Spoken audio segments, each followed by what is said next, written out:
Live from the Pines, your favorite East Texas sports podcast, coming at you live. I got my man James Grant from KETK Sports joining me tonight. How you doing tonight, Pods? Jalen, I'm great, man. Doing well. It's the holiday season, man. We're in the 2-week countdown to state championships, high school football. Road to Dallas, baby. Road to Jerry World, man. It's heating up. So still got a handful. I think we got 4 or 5 East Texas teams still in it. You got some guys. You got Woodville, you got Kilgore, you got Longview, and you have Joaquin playing. Joaquin, the Mighty Rams. Yeah, you still got some guys out there playing, man. But before we get started, give a big shout out to my guys at Zilker Belts. Use discount code PINES936 for all online orders. My boy Bogey Brown over there at Zilker Belts. You give them boys a shout out. Go support. Go check them boys out. ZilkerBelts.com. Go show some love to my guys. But, man, we're about to talk some Texas high school football tonight. There ain't nothing better in December. Cold weather. We had some rain last week and those games last week. But cold weather, December football, and a chance to go play at Jerry World is everything to a 15, 16, 17-year-old, 18-year-old kid right now. If you're still playing football right now, you're doing something that a lot of kids would dream to be doing. That's right, dude. I mean, I've just tried to soak up, this whole really all season. But, now that we're in the playoffs, it's just been special. I mean, I drive through some of these towns and, they got the flags waving, they got people wearing the teams, like the playoff shirts and 20, this and that. You got signs on the side of the highway. And you might not believe this, but there was a time in this small town of Lufkin, Texas, that if the Lufkin Panthers were still playing, there would be these little bitty white flags. I think the cheerleaders sold them for a fundraiser. They'd be clipped to the side of a vehicle, and we would be on 50. We'd be on what's that? We'd be coming in Madisonville right now in front of that Brush Brothers, and it'd be a line of us lined up, headed to Waco to go play some football. But shout out to those kids. Never hang your head down. Y'all did a lot. Y'all did more than a lot of kids did in this program. Shout out to those guys. Shout out to them. Shout out to my boy Kevo Taylor, Quincy QT, Zion, all those guys. Shout out to you. I'm still here with bunch right there, man. That's a special gave us a lot of highlights. I'll tell you that much. Yeah, you actually had a chance to come in when we first met you in person. Was that about 4 weeks ago? Lufkin versus Milby at the Aiden Martin first round playoff game. We handled business. You got to see some.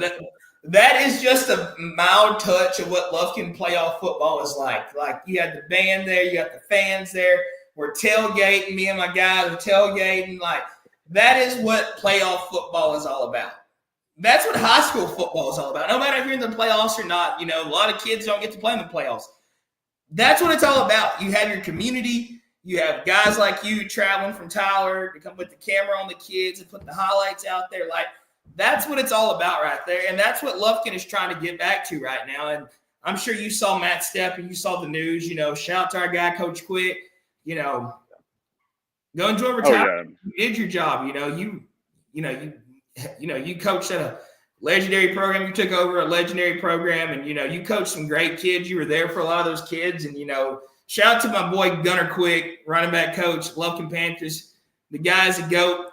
I know you're not probably watching this, but any Texas high school football coach looking for offensive coordinator or whatever in the nature, it's my man G's time to shine. The guy is ready. He showed it. The guy knows football like the back of his hand. He was a baseball player and a football player, but my guy Gunner Quick is definitely a football whiz when it comes to calling an offense and putting those running backs in the position to be in. He's coached some big-time running backs, Caleb Berry, Kedron Young. The list goes on. Waters this year, the guy has definitely did. He got to get – hey, Kedron Young's in the playoffs, baby. He is. Fighting Irish, man. I love that. I saw him, and we're still. I think someone I heard said he's related to Terry Bussey. Jalen, I don't know if you've heard that, but Terry, I don't know how true this is. If you're watching in the comments and you know this, I want to say Terry Bussey was from Lufkin. I can't clarify that. But I think I've heard that before. Terry Bussey was a Lufkin Panther at one point in time. But shout out to the Timpson Bears. He bought them. Right. He did it. That was special. I just missed covering him. You would have been there.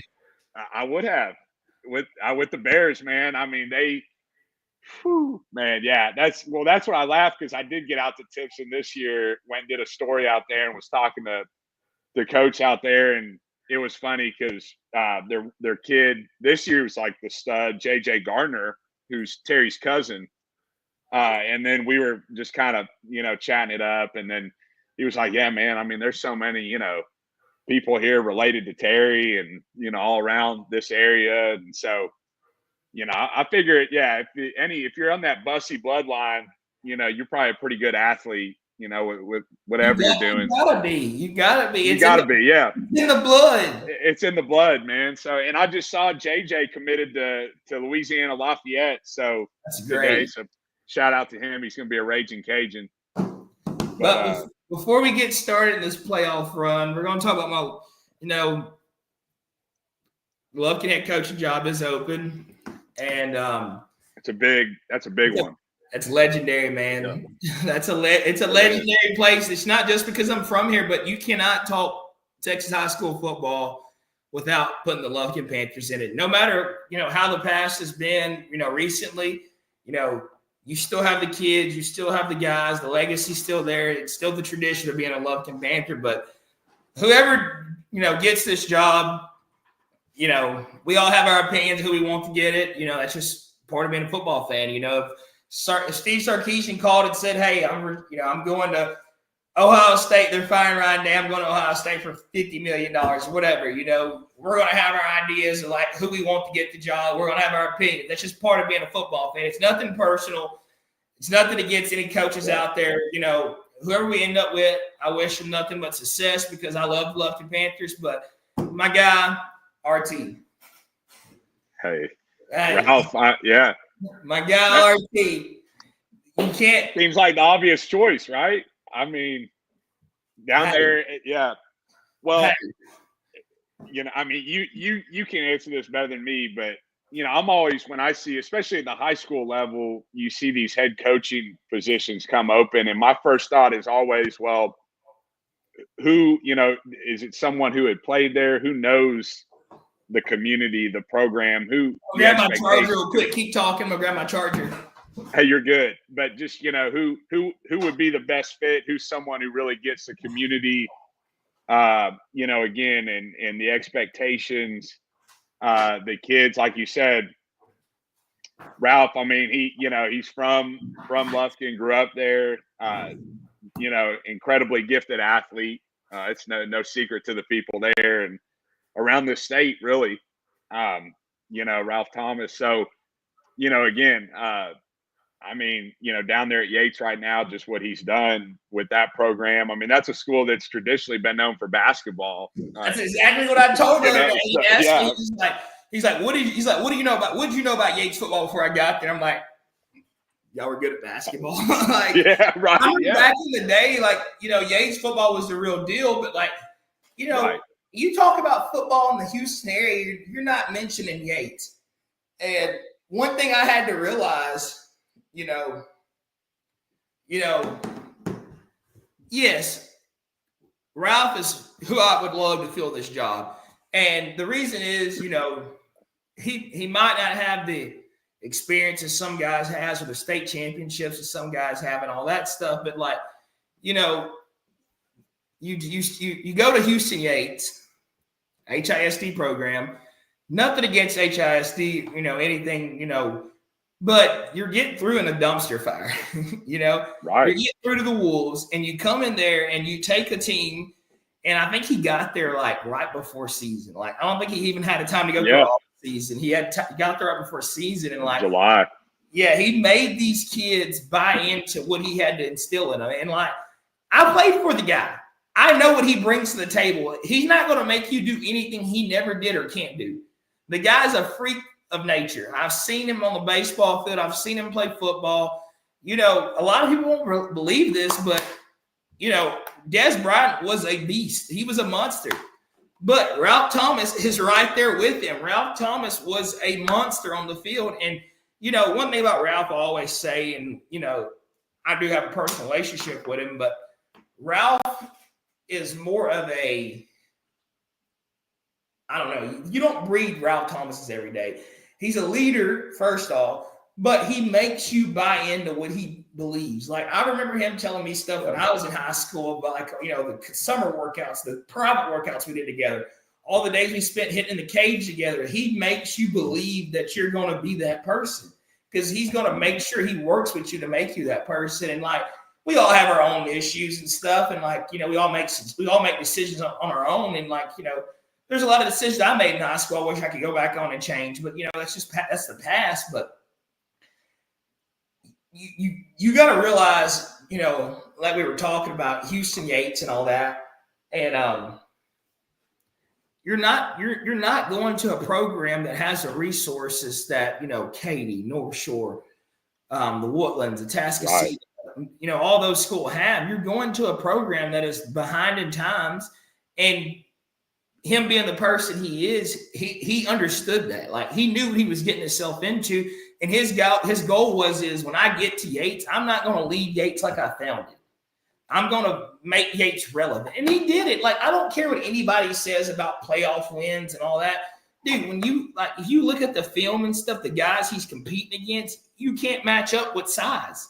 And, you know, going in that district, yeah, that district is not the best district is not one of the best districts in the state of Texas, but you're taking, you know, kids that, you know, are just learning under him, and you're going to make it happen. You know, you're winning, you're playing for the district championship, you know, you're making it relevant. And, like, I don't see why you know, his name is not like the top runner, you know, like, I don't know who's candidates and all that. That's above my pay grade. I sell insurance for a living, but like, you got to give the guy a chance. You got to respect the guy. You got to understand what, you know, everything he's did. Like, the guy is a GOAT. Like, he's 36 now. He got the job at 33, and, like, he knew what he was walking himself into, and he's made that program a relevant program. That's a playoff contending team every year. And, like I told, like I've heard, you know, previously, they're going to be even better next year. Yeah. Yeah. They got some guys coming back. You get the Lufkin, and Quick has set that program up and left it in good standings. You know, you go on win a district championship, you win a gold ball, you go 2 rounds of the playoffs, you lose to a great College Station team. You know, why not let this guy come in that knows the community, knows what it takes to be a Lufkin Panther? Because you can go hire anybody, you know, that's qualified for the job that has the state champions. He's been in the programs that are state championship contenders. You know, he's been around that. But you got to realize when you're dealing with kids from Lufkin, you got to have somebody that understands these kids from Lufkin. And Ralph understands that. He'll tell, you know, when he comes on the podcast pretty soon, he'll tell you about where he came from and what he made with where he came from. Like, he knew he had to get to, you know, here. He knew he had to be great. He knew what was at stake. Like, he told me the other day, you know, he was the man of the house. So he knew he had to go be great. And I just respect him so much for it. And, you know, I respect everything about him for what he did. And, you know, looking at the, you know, the way that this job lines out, you know, from the outside, like we are, you know, you're going to have a good group of kids next year. But you get somebody in there that knows most of these kids. You know, if he doesn't know them, you know, if they don't know him, their mom, their dad, somebody knows him. You know, they know him, they have a relationship with him. He's going to make sure they work. He's going to make sure they're ready. He's not going to just show up not ready. Like, this guy has proven that he is ready for a job. And what I fear is, if you don't go get him now, there won't be no go getting him later, because he's going to be he's going to be up there. And, like, Matt Stepp released the article the other day. He's looking, you know, he's one of the top 5 coaches under 40, you know, for, you know, contending for the head coaching jobs. Like, the guy is, you know, he's a proven guy. Like, you can't take nothing away from him. And it's when it comes in, like, you know, athletic director experience and all that, everybody has to start somewhere. You got to learn somewhere. And I get that. Like, you know, the job I took in May, I didn't have any management position. Like, I wasn't ready for that. But you have to, like, start somewhere to become the person you want to be. And I think he does. Right. You know, I don't think there's no reason, you know, Ralph Thomas is the head coach of Lufkin High School next year. And if he's not the head coach, I need to see, like, a Steve Sarkisian, you know, Nick Saban or somebody. Right. No, and you kind of just talked about, first off, like tip of the hat to Coach Quick. I mean, I'm listening. Great guy. Like I said, Jalen, I mean, I came in, I started working here in Tyler in April, one of my first football stories before the season, of course, going down to Lufkin, talking to the Panthers. I know it was a couple seasons that, they missed the playoffs, and, I know everybody, what the expectations are in that town. That's football. Yeah, right.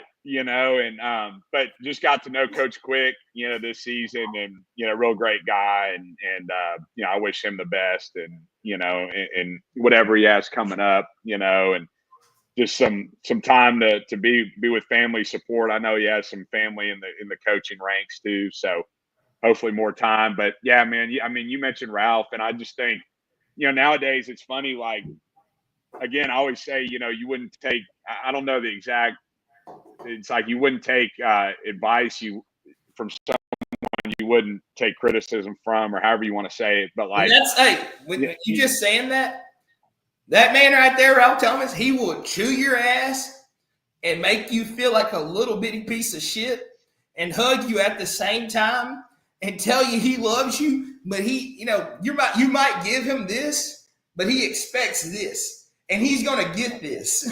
He's going to get the best out of you. Right. But again, you can relate to someone, as you've talked about, these kids, where they're coming from, what Ralph came from, not having a lot, but really making a name for himself. And again, you see all these nowadays, just the money people throw at like developing kids and getting private coaches and the resources, and, and I mean, I'm sure Ralph didn't have a whole lot of that. I can't speak for him, but, this is someone who truly, is a homegrown, and did a lot with probably very little, and so, like we were just joking, but like you said, when he's chewing your butt out, you think though, it's genuine. It's not for him to just be that rah guy.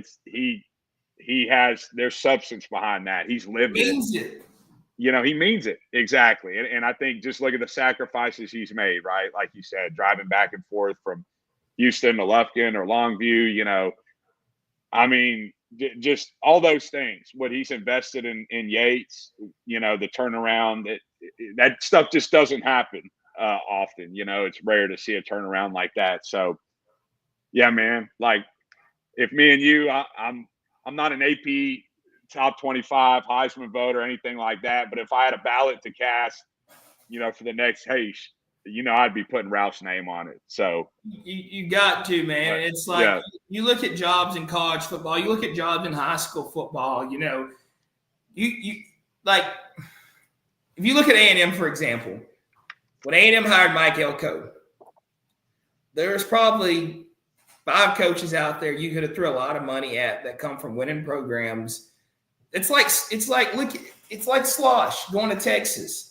Like, you can throw a lot of money at a guy and make him do something. But I'm not saying Slosh doesn't fit the culture at Texas. He's gonna do great at Texas. But like when you feel a job like A&M, you had to go get somebody that understood the culture, the tradition, and what the expectations are. And that's when they made their decision. And it's like what I want to see in Lufkin football, and what I want to see, the change is like I want to see a winning program, obviously. And that's something that our coaches in the past have did a great job doing. But like, I want to get the community back involved. I want to get everybody back. I want people to enjoy going to watch Lufkin play football. I don't want to listen to these guys talk shit. About Lufkin football all the time, like how the negatives. I want to hear the positives. Like, I want to go back to the days where like you enjoyed going to watch Lufkin. Like I enjoy still. Like there's a lot of like people might call me crazy, but like I had a guy tell me Saturday night, he goes, the older you get, the more that won't be important to you. I'm like, I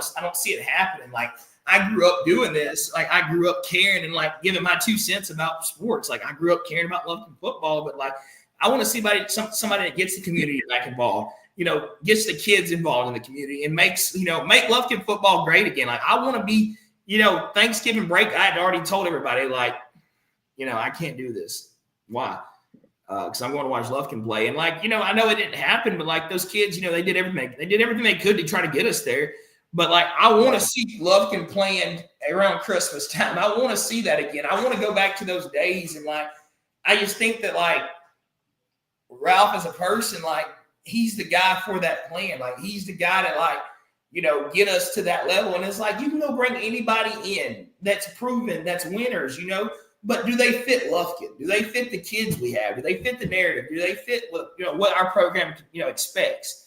You got to think about all those things. It's easy to take take a coach and put him in a situation with kids at Katy, the Woodlands, Allen, Southlake, all those, those kids are different. They're not the same breed as our kids are. Our kids are from Lufkin. Like they have different situations, these kids, they need somebody in their lives like Ralph, you need somebody to mentor. You need somebody that after football season's over to be there. Like those things play a big key, and you have to get, it starts at a young age. Lufkin, I don't know if you know this, we have 2 separate youth football leagues.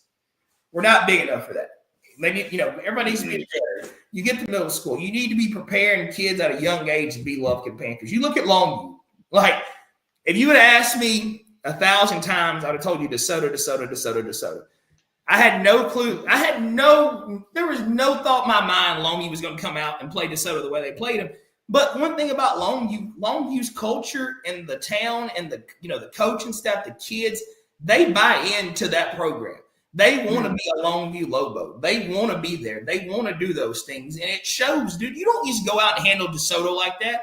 I don't care if it's raining or cold. You don't just go do that. Like, that is hard-nosed football. That is get your ass hit in the mouth every down, and we're going to run the ball down your throat. And they did that. Right. They did that. If you're a college coach, I know you're probably not watching, but throw that guy off, or oh my gosh. He's SFA just did. He's the real deal. Right. And you know what? And you just said on all the main things. I think with Longview, it's from a young age, right? It's ingrained in those kids, like what it means, like the football, putting on that green and gold, all that good stuff. But this year, I mean, with the talent, I know that they lost from last year, and the Taylor Tatums, and even before that, like Jalen Hill, kids like that. I think there definitely were some people questioning, like, what are they going to do, moving back up to 6A. And I don't think there's a grittier team out there, from what I've seen. I mean, it's not like, they're rolling up and you're like, man, just based on size that, like, no, I mean, they're definitely not the biggest team that might come off the bus, but man, do they play their butts off. And you can tell. And I mean, that coaching staff, I haven't seen a coaching staff get after their players like they do, Coach King and them. I mean, they're in it. I mean, they had that game wrapped up Saturday. And you know what it shows? Look at his son when he played against Georgia. Like, right. that's dog mentality. Like, he got his son took a ass whooping. Ooh. Like I remember they showed his jersey. Like they showed him standing there waiting to get the play call in overtime, and he had grass stains everywhere. He just looked defeated and whooped. But like every play, he was just taking shots, getting his ass whooped, and he was doing he was putting his life on the line to win that ball game, and that was installed in him at the time as when he was a Longview Lobo.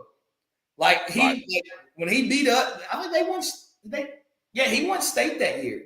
When they beat us in round 3 or 4 in Nacogdoches, like he never gave up. Like we whooped his ass all day long, and he just kept firing back at us. And it's all because it was instilled in him as a Longview Lobo. Like he was a dog then. Right. Yeah. That I got to say, that was probably one of the gutsiest performances. I mean, that game against Georgia you just mentioned. Like I say, I hadn't watched. It's funny. I was looking back at last year's stats, Haynes' stats last year for Georgia Tech, and he was like one of the best, at least in the ACC, passing, quarterback wise. I mean, his stats were great. Then this year in the action, I know he was out a little bit here and there, just banged up. But I mean, again, like you said, you can't. You're definitely not questioning the heart. for him, any of those kids, that come out of there. And I think that, like you said, against DeSoto, that was on full display. Like, I mean, everybody knows DeSoto, what they've done. That's no secret. I think they won the 7-on-7 state tournament last summer or this past summer. So, I mean, obviously great athletes, a lot of talent there. But again, man, the Lobos, it's impressive. They play great defense. They got Boozy running the football. He's been on a tear lately. And I just think, especially after that DeSoto game, God, I mean, it's hard to say they don't have a great shot at going all the way. I mean, man, if they can keep, and really they should have beat South Oak Cliff earlier this season. I was at that game, and they went up early, and it became a shootout. But man, 1-point game. I mean, it could have gone either way. They had a different quarterback in at that time, Maverick Road. Now they got this Johnny Hamilton kid. I think he's a sophomore. He's a sophomore, yeah. It's a sophomore. He getting the job done. Getting the job done. Yeah. He had one play. What was it? Against Lancaster a couple weeks back. I think it might have been a pick six that he threw. Just one of those. I don't know if it was a screen. He was just flipping it out. Might have been under pressure. I can't really remember. And the guy just made a nice play on it. But, I mean, outside of that, man, he's looked really good, really comfortable. I mean, it helps when you got Boozy back there, Kelvin. And then Mumphrey, their other running back, is no slouch either. I know you haven't been in the area long, but, dude, we played Longview every year. They always have two running backs that are going to give you right. I remember they had JaMichael Hayes, and they had another kid, and like if they want to, JaMichael Hayes, he could beat you with the power, he could beat you with the speed, but they always had somebody else. We'll get you some water. We're gonna give them some of this boys' medicine. They're gonna throw somebody else at you. Right. But let's start with 6A Division I. So this week you have North Crowley playing Duncanville at Allen Eagle Stadium. I'm gonna let you go ahead and take your pick, and I'll give you my 2 cents. Man, I mean,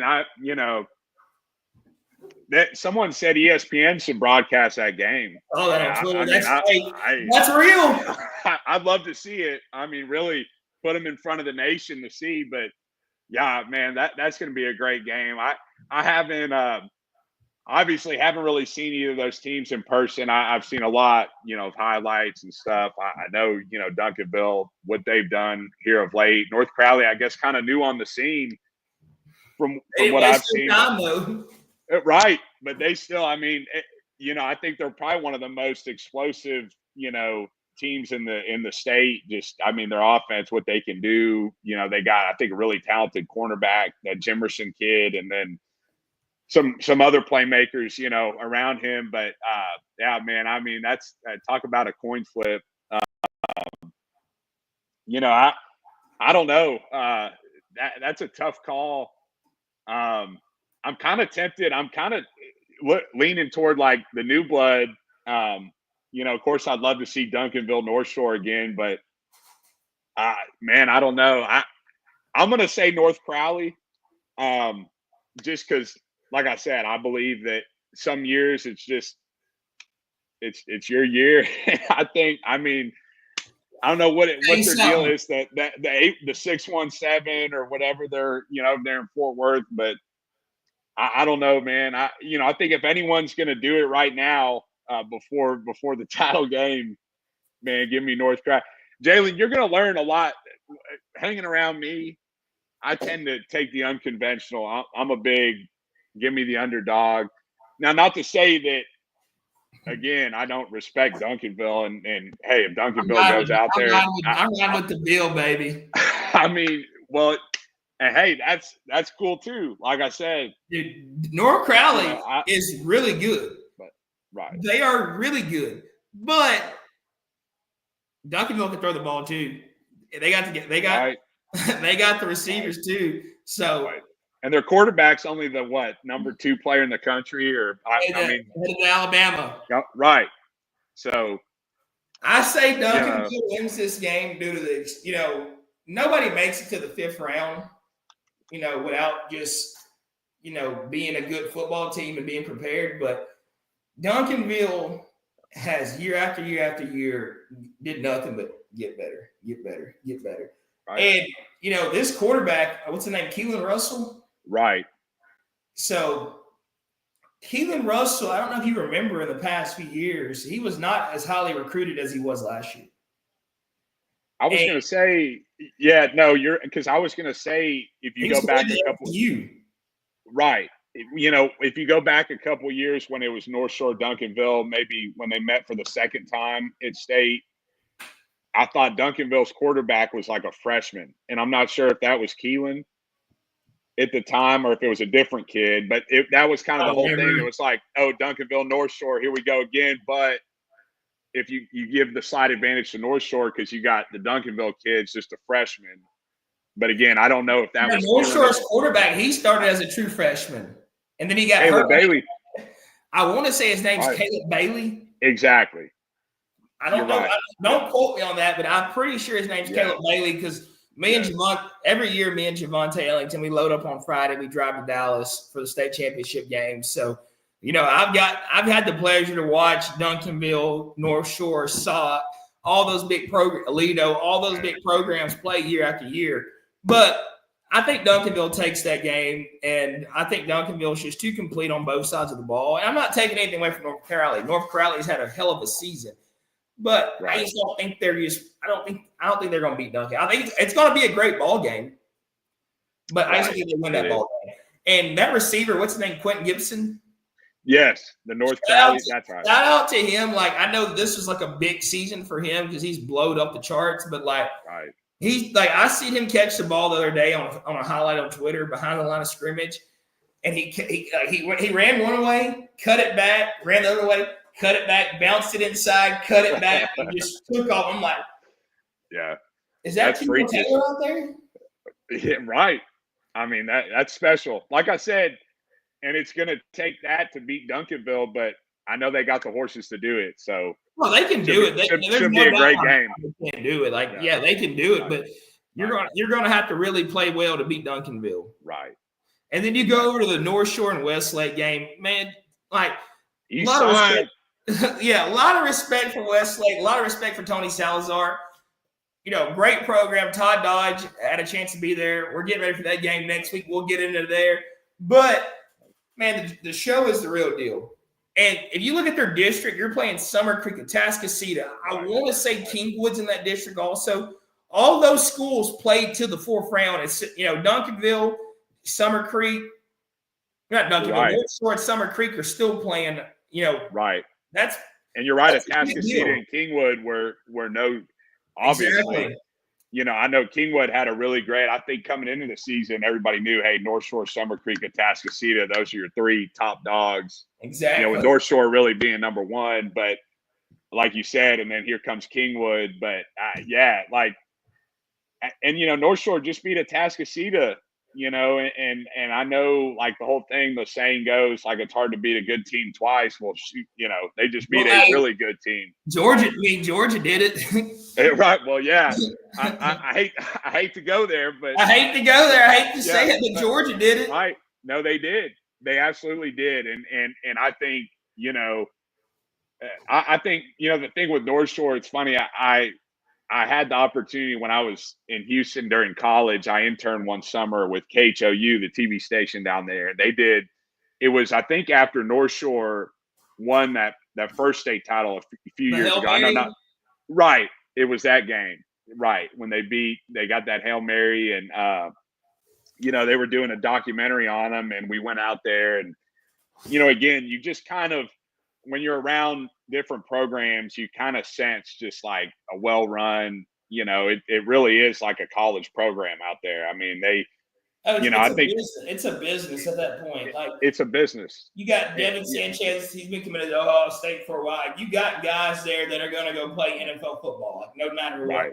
Like, no, you're right. It's more than just playing high school football at Duncanville, the North Shores, the Cadies, the South Lakes. You know, all those big Aledos, those big programs. Those kids are those programs are breeding, you know, kids for the next level. You're not just going to have that one or two or three kids go play at the next level at, you know, at your.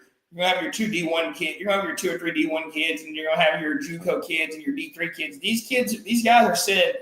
Like I saw North Shore signing day. You got Rice, you know, Lafayette, Lamar. Ohio State, UTSA. You got all big programs like these P5 programs. Like these guys are like a different level of talent in these areas, and it's crazy. It's unbelievable, man. And that's another. I know the coach they have now, Coach Gaston. Because I think he played there and maybe played at U of H too. Yeah. So again, when we talk about Ralph, but a guy that is from that area, gets that area, knows that area, that knows what it takes, that knows the tradition, that knows what it's like going to play at that next level. The guy that he's been there, he's been through the program. He knows what it means. He knows what it takes. He cares. He wants to be there. You don't have to worry about him coming in and be like, hey, thank you for letting me come to Lufkin, but doing a Brian Kelly. Yeah, talking in the cage and they're calling. They got these resources. They got these kids. They got this much money. You don't have to worry about that with guys that show love to their hometown and want to be in their hometown. That's right. No, exactly, man. Like I said, I know when I was working in Beaumont too. I got all these stories, but I covered Beaumont. Westbrook was playing at North Shore, a district game a couple years back, and it was my first time. Yeah, right. They had Bryce Anderson. Yeah. And I hear us hitting the portal, but that was a solid squad. I went to that game, and again, North Shore, it was just like on full display that night. They're on a different level, and they've represented for Houston, and I know North Shore came to Lufkin in 2008, I want to say. It was right after a hurricane. It might have been before that. It might have been after that. I can't remember. I was a kid, but I know Nike was there because I remember getting these T-shirts. It was like a Nike Lufkin Panther T-shirt. I don't know where the shirt's at now, but I had it forever. But like Lufkin gave North Shore a run for their money, and it was a big deal. I think North Shore was like the number one or two, they were top 3 team in the state at the time. Wow, it was a crazy sight to see, but. Man. We got Southlake at Longview. Southlake versus Longview. I'm going with the Lobos, man. I give me the Lobos the rest of the way. And I was believing in them. Trust me, even before DeSoto. And I'm not bullshitting you. We joked at work, and I was like, no, hey, like seriously, I like Longview. And again, I'd seen them the past 2 weeks. That Lancaster game, which is the team that bounced them from the playoffs last year. So they avenged that loss, came back. They were dead in the water that game. Man. Came back. And next week they go at the Abe against Klein Collins, a team that put 70 on College Park the week before. And College Park was not a scrub this year. No, they weren't. Absolutely not. I think they had a new coach. I forget where he had come from, but that program was legit. And again, they had their way with Klein Collins. I think Klein Collins scored a little bit there in the second half. It ended up being like a 14-point victory for Longview. So the score was probably closer than even the game really was in reality. I love Longview. I love the tradition. I love the program. They're a great rival. And, you've seen when Coach Quick retired, Coach King came on there and paid his respects. It's one goat to another goat. But right, I got to go with the Dragons. Man, I don't know what it is about Riley Dodge, Chase Daniels, Greg McElroy, Quinn Ewers, all those guys that came to that program, Clint Renfro, Trey Newton, all those guys. Like, I don't know what it is about that program. I've always been a big fan of the program. They've always been successful. They've always, they've always, I don't know, dude. I've always been a fan of Southlake, and I shouldn't. Like, Southlake has done Lufkin dirty year after year. But, when you know ball, you got to respect it. And, shout out to the guy, Riley Dodge, over there at Southlake Carroll, going back to your hometown, getting the opportunity that a lot would wish for, and, keeping that program relevant, even, making it better. And the reason I say Southlake wins this game, because you have a once-in-a-lifetime opportunity. You don't have to play DeSoto. DeSoto's at home. Right. Longview is a very run-heavy team. They're going to run the ball. They're going to hit the tight end. They're going to beat you deep. So, that's just how they play the game. But I heard today, talking to somebody that watched that Longview-DeSoto game very hard, DeSoto's linebackers and ends played like crap. I heard that the linebackers are belling, the ends were just getting their asses whooped. And I just think Southlake Carroll's such a disciplined team that Riley Dodge is going to have those guys in the right position to make those plays. And I'm not saying Boosie's not going to have a big game, but I just feel like Southlake's pass attack, their quarterback, what's his name, Angelo Rinda or something like that. Uh-huh. He's actually one of my good friends from Jersey, cousin. So I'm riding with his cousin, So I just think that it all lays out so well for Southlake this year that they don't have no choice but to go win a state championship. And I'm not taking anything away from Austin Vandergrift or Summer Creek. Two great programs. I know Summer Creek, their program, I don't know if you ever seen their entrance, but it's cool. And I just think the chips roll in Southlake's favor this year. You got to go get it while you can, because not having to worry about playing DeSoto, and that's a team they played the last couple of years in the playoffs that they've either almost I remember last year they almost beat Southlake. Beat DeSoto, it just lays out too perfect for them this year. Right. And I would love nothing more to see Longview to bring it home another state championship. Coach King deserves it. Coach King is a great great guy, great family, all that. And he's a winner, and I would love to see him get that state championship. But my boy Riley Dodge needs him one. It's time he gets him one. He deserves it. He was a Dragon. I want to say, let me look at this. Yeah, I mean, that's the thing. It's funny. Like I was saying earlier, the Lobos are motivated, right? Because there's been the doubters and the people that didn't think they'd get to this point. But then you bring up a good point with Southlake. What they've ran into the past couple seasons, and like you said, going up against DeSoto, and I know I'd have to look back, the past couple playoffs to see who they played, but I'm sure, like I said, they see an opportunity ahead of them, and they're going to come in extra motivated, and of course they've been in these big games. So they're no stranger. Yes, it was Riley Dodge. December 23rd, 2006, state championship game at the Alamo Dome. Riley Dodge versus Austin Westlake. This guy, I think he had the flu. I'm not 100% sure. He was sick. He threw up before the snap and threw a touchdown pass. Oh, man. I remember that. Yeah. I remember that's when you could watch football on TV for free. And I think it was. Man, can we go back to that? Yeah. Hey, he's got that Haynes King in him. He got that. Haynes King got that Riley Dodge, and he got that dog. He got that Riley Dodge. Yeah. He got that dog in him, but like you were saying, dude, Longview is going to be prepared. Right. There's no doubt in my mind, Coach King is about to go out. He's going to have those guys prepared because Coach King wants that ring. He wants it, and he knows he can go get it. Right. Well, and me and Garrett, Jalen, you can appreciate this. We were just talking yesterday or the other day about it, when Coach King won it all with Haynes, how that for him was probably, again, I can't speak. Can you imagine winning a state championship with James Grant Jr.? Yeah, right. That's what I'm saying. I mean, it just doesn't get much better than that, And so, I mean, but now, again, like I said, this season, no one expected it, and I don't think it maybe come up match that winning with Haynes, but it would be special because again, no one thought, that they would be where they are, but I know they're not satisfied. So that's the truth. We'll hop over to 5A football. Shout out to the Lobos. Shout out to the Dragons. Right. And give me Summer Creek, by the way, in that other matchup. I'm going to stick with my yes. I'll take Summer Creek too. I'm not going to that Austin region. I'm going with them boys down 59. There we go. That's what I'm talking about. So Denton Ryan pulls off the upset of the year. Wow. Beats Aledo. Wow. Can you believe that? That's amazing. Hey, I mean, no, I saw the final score. I turned it on right when Aledo threw that pick to seal the game, and I was like, this don't even feel right. Yeah, right. No. And that's y'all's boy, Jermichael Finley, his kid on Aledo.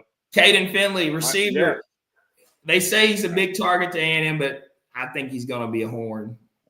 I mean, yeah, Jermichael has anything to say about it. I mean, wherever he goes, I mean, he's only who's that? Kirk Herbstreit's kid. Oh, I know, going to Michigan. Man, that's like sacrilegious. Yeah, Kirk, he goes and writes his book talking about Ohio State, and he every weekend he's flying around from game day. He's going, to these schools, these campuses, doing meetings during the week, going to watch his son play. And now Chase is like, "Oh, sorry, Dad, I'm going to the big house, Dad." Yeah, right. Sorry, I'm waking up with Sharon. I don't kind of understand that because you got Bryce Underwood.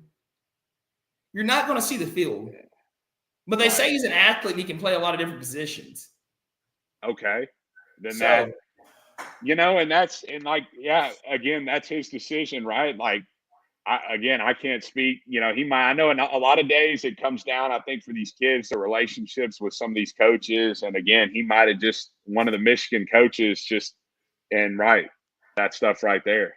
That's, you see the kid, the number one basketball player in the country committed to BYU today? Right. I'm still scratching my head on that one. I got a lot of respect for the state of Texas and the University of Texas, but I'd love to go be a Horn. But if Ryan Day,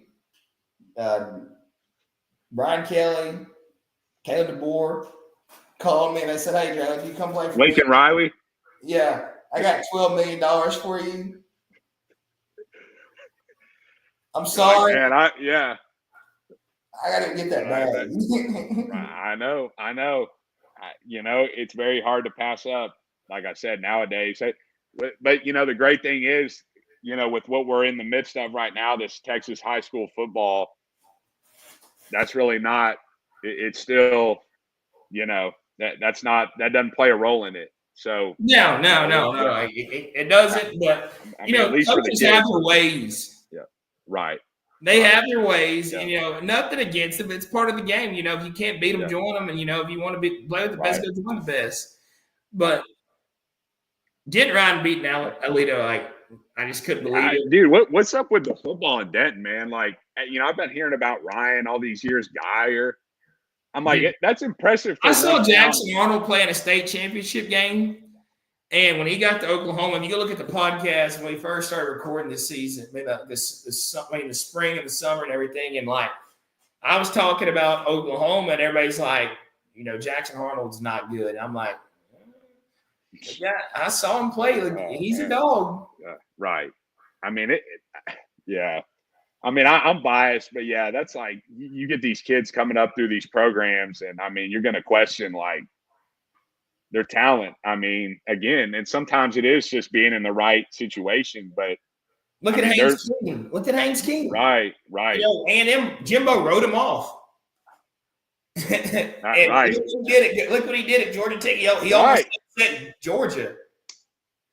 Unbelievable. And look at Jalen Polk. I always talk about his transfer portal story because he leaves Texas Tech as Texas Tech's a team that fits his play style. Big receiver, loves the deep ball. Texas Tech air raid offense. It fed him. Right. He goes to Washington. I'm like, what the hell would he go? Why would you choose Washington? And then you look at him at Washington. He's a dog at Washington. Everything played out perfect at Washington. He goes and plays in the playoffs. Right. Played for a national championship. Right. So I mean, again, right, like you said, and just right. Like I said, I mean, I don't know what else to say. It's just again, these guys, Lufkin, Denton, Geyer. I mean, you know who you're getting. I mean, it's like these NFL teams when you draft a guy from Alabama, what you're getting. People always said for a long time about Lufkin and Longview. When you recruit a kid from Lufkin and Longview, when you get them on your campus, they're going to be prepared. They're going to be tough. They're going to be strong. They're going to be physical. You don't have to worry about those things because some things you just can't coach. You can't coach an Elijah Alexander. You can't coach a Haynes King. You can't coach a Jalen Hill. You can't coach that demeanor in those kids. You can't coach the physicality. And, that's just something happy about being where we're from. You know, you have those kind of guys in your program. Like, you look at Lufkin on the sidelines, like, you can tell, like, these kids are dogs. Like, you look at our D-line this year. Our D-line was nasty. Like, them boys were nasty. Like, they were going to hit the piss out of you. They were going to get to the quarterback. They were going to hit the running back. Like, our defense was nasty. Probably one of the best Lufkin defenses I've seen in a while. And, you know, it's kind of just how you're bred. Like, these kids come from these small little country towns around Lufkin. And Lufkin, you know, they come from, you know, parts of Lufkin where, you know, the mindset of playing football was just different. You didn't go out there and play two-hand touch. You go out there and you play tackle and get your ass hit. And, you know, it's just part of – you wanted to hit somebody. But as far as the Denton Ryan Highland Park game, give me Denton Ryan. Yeah, I got to go Denton Ryan. I mean, it just off beating Alito alone, man. That's like – I mean, you know, HP, they're always in the mix. You know, I mean, shout out to Scott. They're going to always be around. Right. You know, they gave us one of the most memorable state title games, that game against Manville, which I'm sure you remember. With Manville, I know they had like Jalen Preston who went on to play for A&M. Oh man, they were deep. And man, Highland Park squeaked that one out. But that was a great game.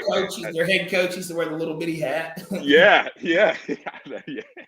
What do they call those? What do they call them? They call them Fedora. Fedora, yes. Yeah. That's right. He did. He kind of had that Bear Bryant going. Yeah, and then you get Angleton at Smithson Valley. I'm riding with my boy Jason Britton in the Angleton Wildcats. Javante used to coach there, and he's told me a lot about the program. Is that how they do it? Yeah, something like that.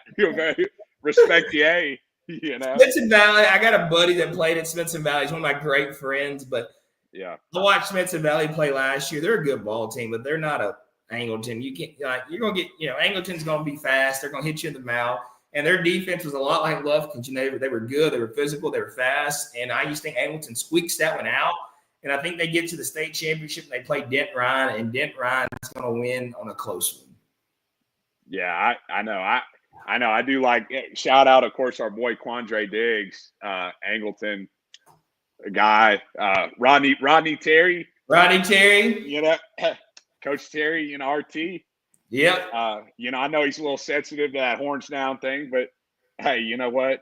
He's got those boys looking good on the hardwood so far. So he got looking. You know, he's got looking good. You know, over at the new Moody Center, which which looks pretty fire. So I'm gonna have to go check that out. Last time I was in Austin, we passed by it, but we didn't get to go. You know, we didn't have time to go in there and see it. But I hope to catch a game this year. I'm one thing about me, you'll realize I'm not a big basketball guy. I just can't. Like, y'all got a nice gym there in Lufkin now. The boys in Lufkin hooping. Them boys in Lufkin. I saw that dunk. Yeah, I talked to AB the other day. Him and Kivo came by the house. They lived down the road from me, and like AB, you know, he knows he's a dog. Like, the way he carries himself, he got a little swag to him, and you got to have a little swag to you. But like, them boys out there are hooping, and I like it. Shout out to my guy JT McManus, and shout out to JT's son, my boy Trip McManus. You know, my boy Trip's a sophomore on the V. Got a lot of big shoes to fill, but the guys, you know, he plays the EYBL circuit and all that, and he can go. He plays a great defense. He's a big kid, and you know, you got Marcellus Parks, and you know, some put him up there in the category Austin Brown. You know, he can go too. So like, the thing about it is, though, our region is pretty hard in basketball, and you get up there to those Dallas schools because these kids play basketball year round. But like, I don't know, dude. I got lucky going all the way this year. We were in a tournament last year. Last week we were 6-0. Played some good competition. Y'all play really down at Grand Oaks. Yeah, I saw that. Yeah, Grand Oaks tournament.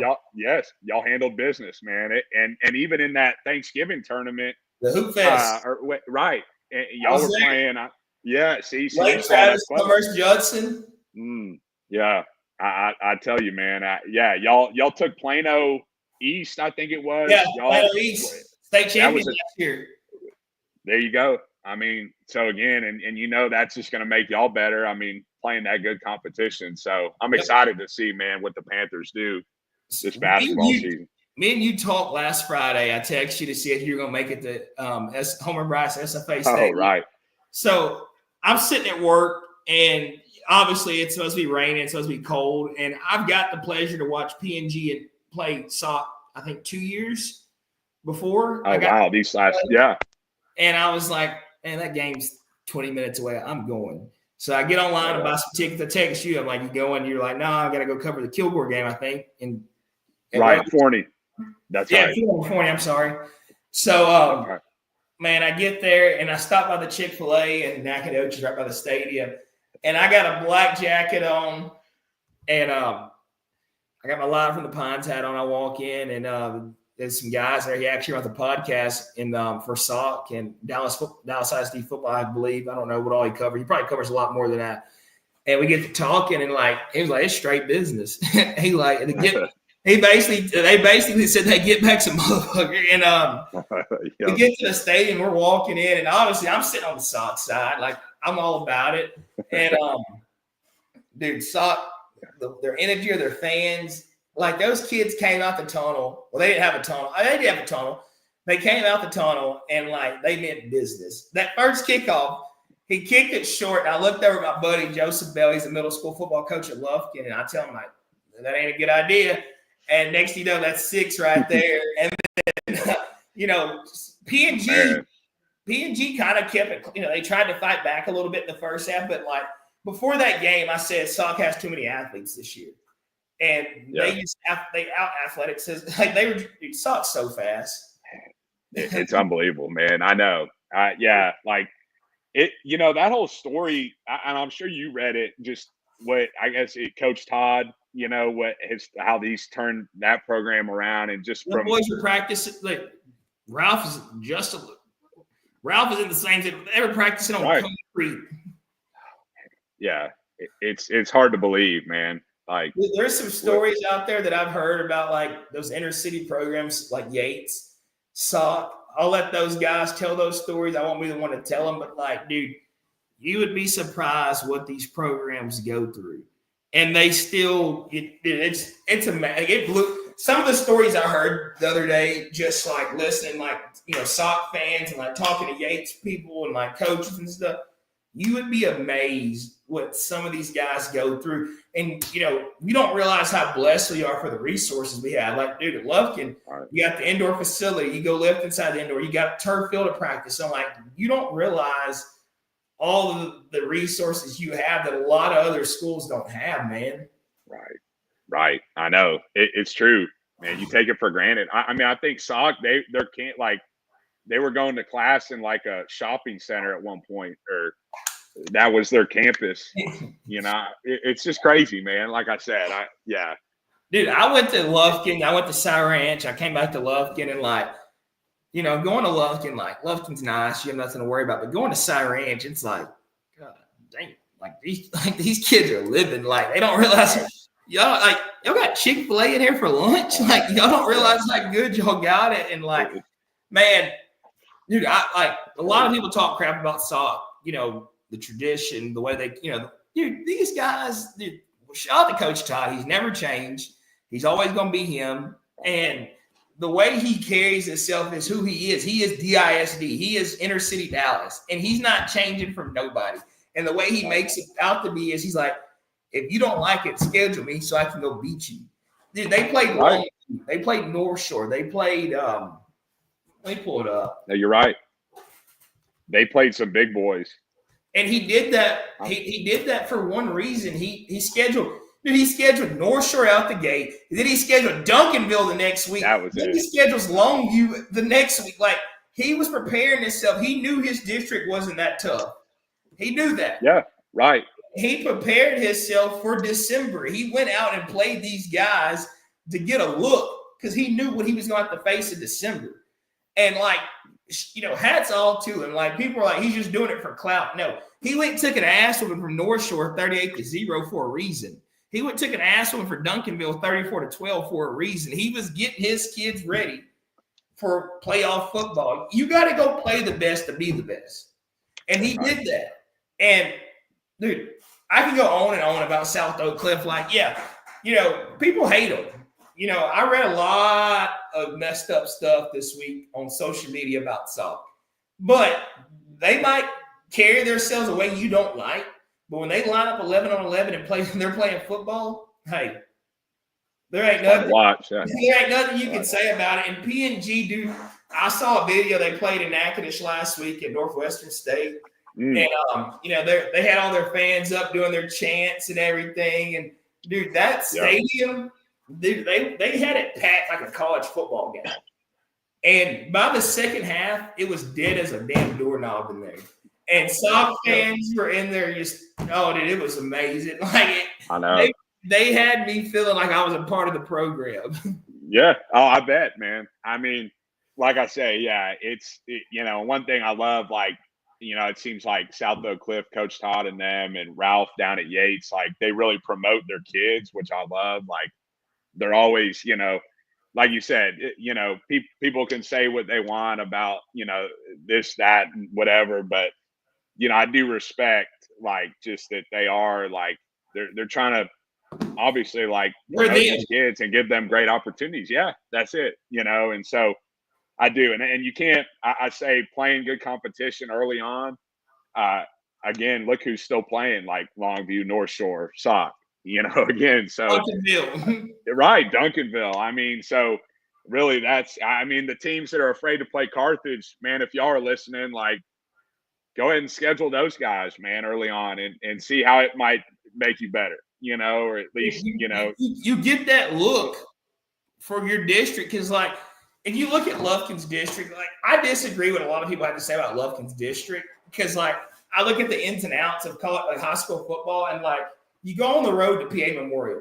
PA Memorial wasn't the team they normally are this year, but PA Memorial is still a damn good football team. You go on the road, you get Barbers Hill at home.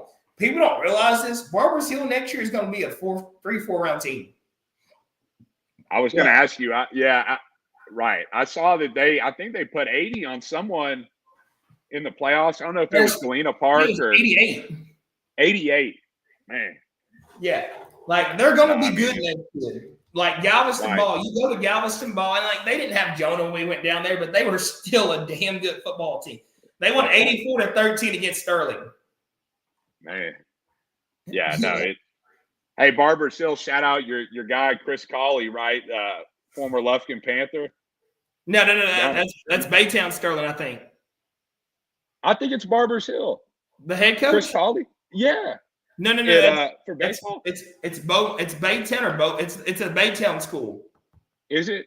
Yeah, I don't know because his son played at Barbers Hill, Cam, and he's in like the Rangers organization. I want to say you might be right. He's either at it's Baytown or Barbers Hill. But you're right. Alton Dixon, another Lufkin Panthers at Barbers Hill. Is he? Yeah. Okay. Secondary coach. I mean, y'all are all over the place, man. Dude, Galveston, I forgot Barbers Hill beat Galveston Ball, and that's the game Jonah got hurt in. That's right. Shout out to Jonah. Yeah. Going to be a Hornet. I know, right? Yeah. Man, baseball and football, that's impressive. He'll be on campus after Christmas. Right. How about that? An Island boy. They're going like our district was not a bad district. Everybody was saying like, well, Lufkin didn't play anybody. Like, dude, Barbers Hill, Galveston Ball, Port Arthur Memorial, those are not bad teams. Those are great football teams. A lot of those guys played in the second round this year. Galveston Ball lost a nail biter to A&M. I thought they were going to win that ball game. I know. Right. I thought they had a chance to win that ball game without Jonah Williams. Right. And I think it proved, hey, we're much more than just Jonah. I mean, obviously he's a special talent, but he's a freak. Like, yeah. And even those Beaumont schools, man, I know like United Westbrook, they're kind of down right now, but I mean, they're still good ball teams. Right. There's no slouches, so. But I think SOC Division 2 5A, I think SOC runs the table in that. I think there's like, I don't know much about Bernie. I don't know much about Randall. I've watched a little bit of Randall in the last few weeks, but I don't know much about him. You might know more about him if you want to elaborate. Well, I'm kind of like you. I don't know. I know that, Randall has a running back who I hear is special. Like, I don't know if he's a sophomore, but apparently they said he's come senior year, he's probably going to be one of the tops in the state, if not the country. And I think it's a new school out there. Like, I think it's literally maybe in their third year or something like that. It's a brand new, kind of like Iowa Colony. That's a brand new school. And it's like Fulshear, dude. Fulshear almost pulled the upset of the year. They almost beat Atascocita, dude. Oh, man, yeah. That was a crazy game. Right. That was nuts, man. What's crazy, like a side note on that, like Fulshear, and I remember when that was like the country. I mean, even you're a Houston native. Right. I mean, I laugh because, I see them and what they've done, and like the Richmond Randalls, I mean, out there, Rosenberg, like that just used to be like the country, right. And now that city, like just how it's grown and these new schools popping up. And that's what's really impressive. I know they're not playing right now, but like the Bridgelands, the Katie Jordans, the Payco. I was at Cy Ranch when Bridgeland was first, getting open really. And, Connor Weeman took him. I think he took him 3 or 4 rounds. Right. He did deep. And then they played Duncanville tough last week, to their credit, and so, yeah, man, like it is. It's just all these new schools that pop up. Even I know in Dallas, there's been like Panther Creek and, all these different. Hey, look, there you go.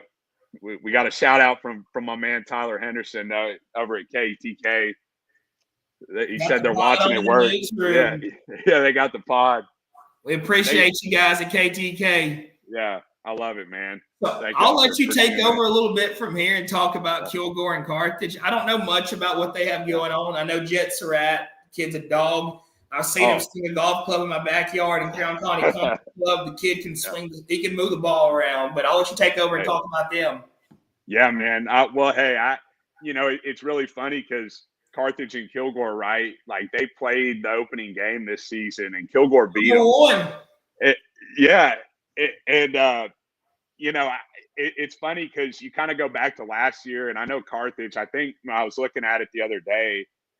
If they're able to do it this year, I think that's like 6 state titles in the last 10 years, which is crazy. I mean, that's just what Surratt's done there. Like you said, it's incredible. But we know they're a juggernaut. But like last year, it's funny, like Gilmer beating them in the playoffs, and people are still talking about that game. I wasn't even here, but looking back, I'm like, wow, that was truly that was a big time kind of upset. I remember I wasn't watching the game, but I remember getting the updates, and I was like, holy shit! Right, just got beat. They just got and they won state that year. They won state last year, didn't they? They did, and they kept going because it's funny after that, and I think they beat like Glen Rose and. They beat, they just kept it rolling. They kept, I forget who they beat at state, but it was like, wow, they're not, it wasn't just Carthage. Like, hey, we beat, it was like, no, they went and won the whole dang shooting match. So pulled that all off. They pulled it all off. But yeah, man, like, I guess you start with Carthage. Like I said, they dropped that first game to Kilgore, and then they, again, ever since that they just look like same old Carthage. I mean, it's tough. You look at their district, and I know it's probably not the strongest. I know Center had a really good season. They gave Gilmer all they could handle in the first round this year. The Rough Riders, shout out to them. I know they'll be back. Center, yeah, that's a deep East Texas. Javante, again, I always talk about Javante Ellington. He played there sophomore year. His dad's from Center. Is that right? Okay. Yeah. Well, I think they beat Wascom that year. Wow, Wascom. That's another solid. Yeah. Yeah. That's saying something. So, like I say, but yeah, Carthage. They're looking strong once again. I mean, you look at these final 2 weeks. I know, they got past PG. They got past Pleasant Grove the other week, and I think that was a big game. Right, that was a big game. They get past Van. I mean, that, and Van, I mean, I saw them play at Gilmer earlier this season. Gilmer, it was all over them in the first half. At halftime, I think they were up whatever it was, 2-3 scores, and Van came roaring back second half, made that a game. I read something on the message board, that Carthage game last week, that I forgot what the score was, but it got out of hand early. And they said that Surratt went for it on 4th down like twice and got it. And then he was going for 2. And I was like, I'm all about it, dude. You're that's what you're here for. You're here to go win, get better. Go do it. Go run the score up. Right. That's what I'm saying. Like I said, I mean, you know, I can't push this game. I mean, I guess PG probably was like of late, that was one of their closer games, but you know, they've looked dominant. I think they got Brock Friday night, McKinney. Do they pull a state championship off again? Man, I really honestly, I feel like they do. I just don't think, you know, I know, you know, I don't know much about those other teams that are left. I mean, you got, what is it, Waco, La Vega, and Wimberley. I know Wimberley's usually in it, but I hear Carthage has had their number. I think if you look back, they've had Wimberley's number in the playoffs, and so just based on that, you know, you got Carthage like just has the kids, or like is it the coaching stuff? What do you think makes them so good? Man, I think I really honestly think that it's all those things. I mean, I think the coaches, you know, you can't go against what Surratt's done. I mean, it's very impressive. I mean, I know, you know, Bubba Hampton or Aaron Hampton that was at Dangerfield that's at Bama now.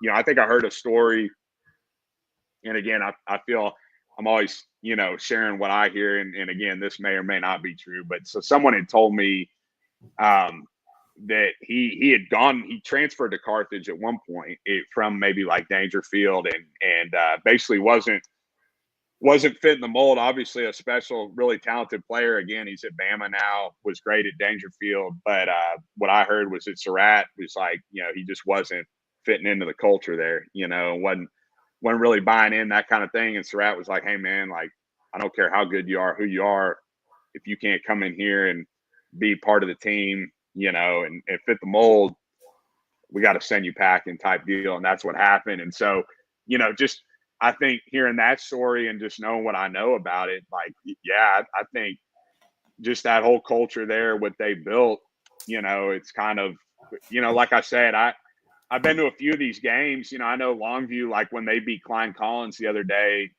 you know, the final horn sounded, it wasn't like jumping up, celebrating. Like, we just don't talk about that damn horn. It was like, yeah, man, that freaking train horn. I don't think I can hear out of my right ear, man. It got me the other night.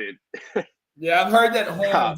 It got me in Waco Saturday a few times, but no, I mean, I think it's sorry, dude, my laptop just did something weird, but you're fine. But no, man, I think Carthage, they should be the favorite these final 2 weeks. You know, and Surratt, and I think he's got one more year, I want to say. Jet, his son. Yeah, he has another year. He's got another year, so he'll be back. You know, and again, it's just like they just reload. You know, we kind of expected them to be in it. You know, and Kilgore, man, I gotta like shout out. They got over the Chapel Hill hump Friday night in Forney, man. As you know, Chapel Hill had their number the past 3 seasons in the playoffs, and you know, Coach Reardon and those guys at Chapel Hill, again, you can't bring them up without, you know, a tip of the hat. I mean, what they've done over there, that senior class the past 4 years. I mean, I know they, you know, it's tough loss at the state title last year, but really, really great kids, great program, great coaches. I mean, the fans. Program. You see a lot of powerhouse programs, but you always see a powerhouse program like, they have that down year. They have that year they go down. But, like, they lost to Gilmer last year, but I don't think they were a bad team. I think Jet was young. But, like, right. They rebounded like it was nothing. Before we get into that, I don't know how to get the Instagram comments to show on here. But Trey, Trey Hensley, the other guy, you met it when you were here. Oh, right. Go Gators. My good friend, he commented on Instagram. He said, the fact y'all are both wearing Texas gear means y'all don't know ball. That's great. That's great. That's great, Trey. Hey, they hate us because they ain't us, baby. Yeah, you already know. Florida is he's a Florida fan, and Florida's in a rebuilding process, and we'll talk about that another day. But our running backs don't transfer. Our running backs don't transfer, Trey. I mean, I know your boy Etienne. He went up to Athens, but Coach Choi. He didn't even want to talk about Etienne Saturday. Oh yeah, no, I'm sure. I mean, and yeah, hey, he went off against us this season. I mean, respect, but hey, our running backs, they stay on the 40. But that money on the floor. You're right. That's right, man. No, I love. It's funny, and if Trey's list, it's funny because I grew up a Florida fan. With all those teams. I mean, the Percy Harvins, the Jeff Demps, or not CJ Spiller, but a lot of those, great Florida teams, Tebow. I want to say Trey's dad's from Florida. That's how he became a Florida fan. His dad's a Florida fan. So there you go. I'll give him the benefit on that. Yeah. I mean, I like the Gators. I definitely like them more than Georgia. And it not just because of this season, but yeah, I would always take. We recorded last night, talk about the conference championships, and first thing he did came in here. He's playing that. Who's that coming down the track? But like me as a Texas fan, I freaking love that. Like, There is nothing better than Well, I could not imagine walking in that stadium and hearing those Georgia fans screaming that chant. Like that screams good football to me. Right. No, hey, I mean, you know what? And again, our first year in the SEC, I would like that's exactly what I wanted. The big matchup, against like the Georgia. I mean, we didn't play Alabama, but we of course got them last year in their house, and that's the games I live for. That's probably one of the best games Quinn's played.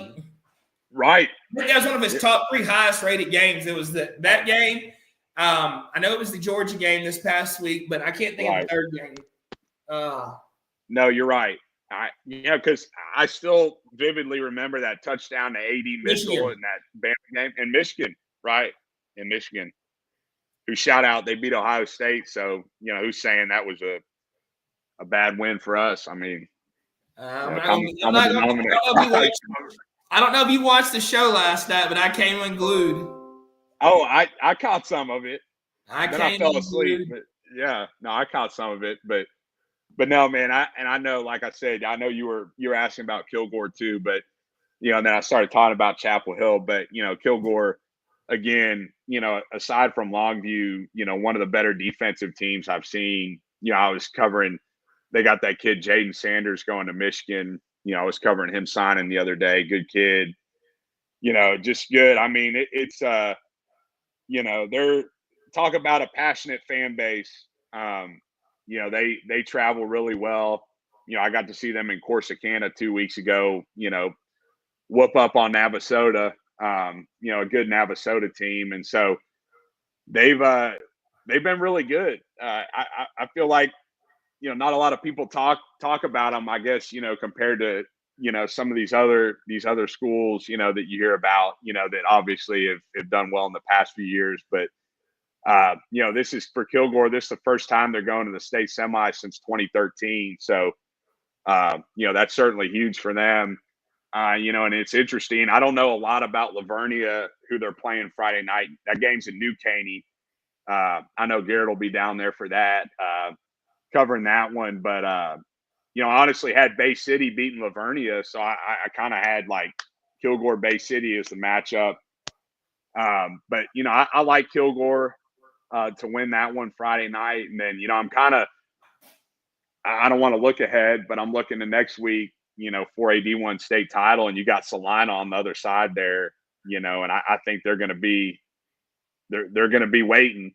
They're always a good program. And I was going to say, man, I don't know jack about Salina, really. I know I think they got a brand new facility out there too. I think I had seen at one point, and been really good, a really solid program. And boy, I tell you, Kilgore Salina state title game, sign me up. Are you going to be in Dallas for the state championship games? I am. Yeah, fortunately, I think we're definitely planning on it. Like I said, I think it's possible it could set up where we have a team playing Thursday, Friday, and Saturday if Longview gets it done against Southlake. So, I mean, it'll be fun. I think I've never. We've been the last 2 to 3 years, I believe. So, I'm going to try my best. If Southlake's playing or Longview's playing, I'm definitely going to be there. But, I want to be there to see Sock. And if we get that Duncanville North Shore rematch, I want to be there. But the only problem I see, if I have a chance to be in Austin next weekend at that game. Oh, right. I'm going to want to be there. And if not, it's going to be kind of hard not to be able to watch that game from home or in the recliner. Right. Yeah. Watch it on TNT.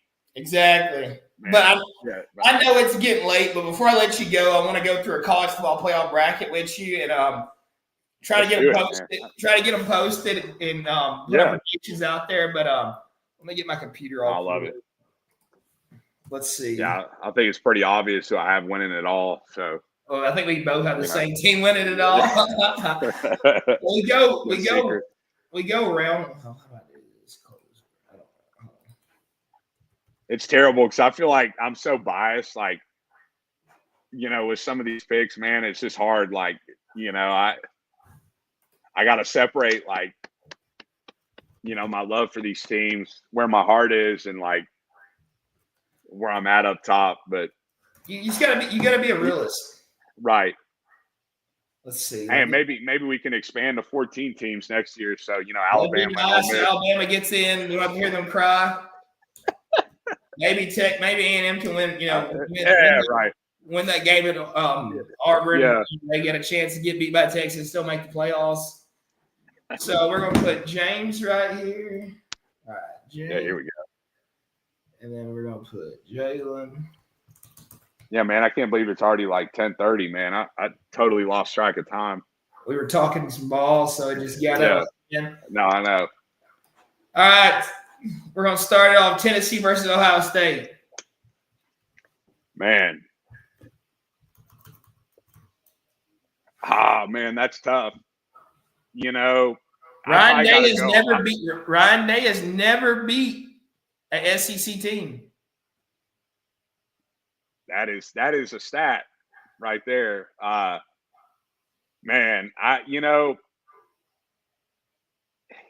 again, it's tough, because I haven't watched a lot of either of these teams this year, but I think I'm kind of leaning Ohio State. Right, Ohio State. Yeah, I think I kind of feel like that Michigan game was kind of I almost expect them to come out like pissed off.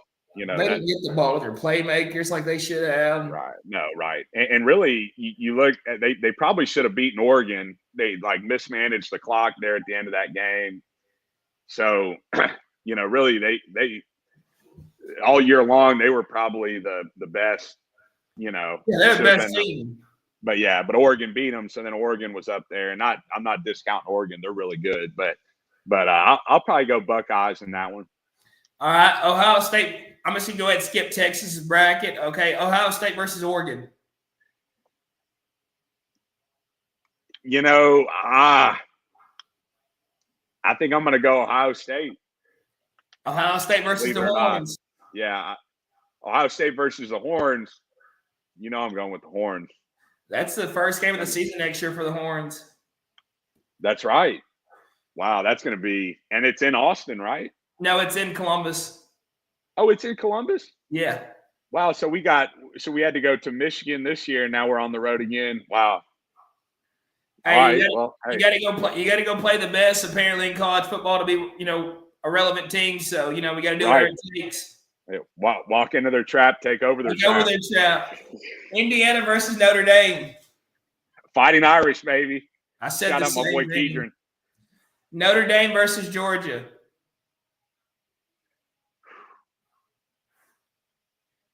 Oh man, golly, I'll take the Dogs. Smart man. Yeah. Georgia versus SMU versus Penn State. Pony up, baby. Why not? Kevin Jennings, that's our sock boy. He's a DISD guy. That's SMU right. versus Boise State. I'm riding with the ponies. I like that. SMU versus Georgia. Man, again, I got to go Georgia, just because I want that Texas-Georgia rematch for all the marbles. Georgia versus Texas. So obviously, I mean, I'm going Horns, and I don't know. It's funny. I mean, after the last game, I mean, they, to their credit, like they came in Austin, and I think we just caught them at the wrong time because I think they were being doubted, and we had a lot of the attention, right? Like here, game day in Austin, all this, the bright lights, like all that stuff going on. I feel like that's when Georgia's most dangerous, like a lot of these teams when their backs against the wall, but especially them. They do not fold. They don't, and so, but again, whether Beck's playing or not, like, I just feel like, this is what we've been building. Like Sark, he came in, he changed the culture. We've got the leaders on both sides of the ball, and I just think I think now's the time, man. Quinn, like you grew up, you're a Texas guy. Like I got some bad news on Quinn today. What you got? Rumor is that Quinn knows he needs to stay another year in college, and I think he knows he can't stay at Texas because of Arch. But I would hate to have to face Quinn. Could you imagine? We were talking about this. I was with David earlier. Could you imagine Quinn at Ole Miss, Quinn at Ohio State again, Quinn at Georgia, Quinn at USC? Yeah, no, I couldn't. I mean, I don't know. What's funny to me is like, the whole Alabama when I know it's late, but just looking back when they beat Georgia in the Natty with Tua, like when Tua came in, after Jalen went, I think like they sat Jalen Hurts or at half. Yeah. And Tua comes in, and man, I hate, but I've kind of fallen in love with Arch, man. Just like, it's just like, and almost it's like I can envision like a situation where whoever we're playing this year in the Natty and like Quinn, it's not working at halftime. Sark's like, all right, Arch, and then boom, there's Arch at the end with the game on the line. We don't want to see that though. Boom. But I'm just saying. But what else is going to happen? Because I don't know. Like I love Quinn. I still think Quinn's hurt. I don't think he's 100% healthy, and he throws a beautiful ball, but I just don't like how he throws the ball sometimes. I don't know what it is. I can't put it out there. Like he throws a beautiful ball. It's like he's not like, I don't know how to say it, but yeah, certain guys I feel like they throw like conviction, like I'm fitting it in that window, like it's like a baseball, like on the infield, like. You follow the throw, man. You don't just. You see this? And, oh man, he's on us tonight. Hey, how about you join the show real quick? Give your opinion. Yeah, pop on here, man. He's the biggest Quinn hater. He's a hater, man. He thinks Quinn is just dog shit.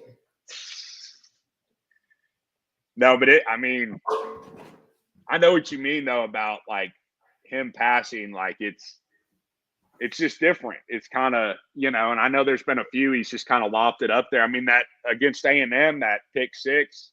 Get on the show. I'm not getting on the show. Why? Talk to you later, bye. He said he can't join the show, but like you were saying, the ball he threw against A&M. Right. That pick six, there was a lot going on in that play, but, I mean, I say it's a good problem to have. I mean, you've got two guys that, I mean, I don't know either way, but yeah, Quinn, I don't know. I just feel like we haven't played to our full potential there offensively. And, These should be a pick against Georgia. Should be picked against Georgia. The Dogs. I mean, Trey, you got to go. I mean, if it's Texas, Georgia, you got to go with the Horns, right? Because being a Gators fan, yeah. I mean, come on, man. I'm gonna run through my bracket real quick. I'm gonna take Tennessee, Ohio State. I'm gonna take Oregon get to Tennessee. I'm gonna take Texas to beat the shot of Clemson, Arizona State. I'm gonna take Texas to beat Oregon. I'm going to take Notre Dame to beat Indiana. I'm going to take Notre Dame. I'm going to take Georgia versus Notre Dame. I'm going to take SMU over Penn State, SMU over Boise State. I'm going to take SMU beating the Dogs. I'm going to take Texas versus SMU in the national championship game, something nobody's ever probably thought would happen, and I'm going to take the Horns winning the national championship. Love that. I love that. Great, man. Against a team with any Have you not seen our defense? Terrible. It's just straight hate. James, my man, I know it's getting late.